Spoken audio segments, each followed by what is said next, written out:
مايكه، ده انا عايز اخشم عريض عشان خاطر العريس واخوات العريس. انتوا زعلانين من العريس في حاجه يا جدعان؟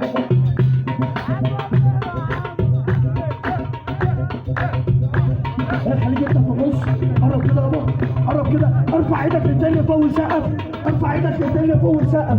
اللي يقول ربنا يرفع ايده لفوق اديله، عرضها شويه شويه، ارفع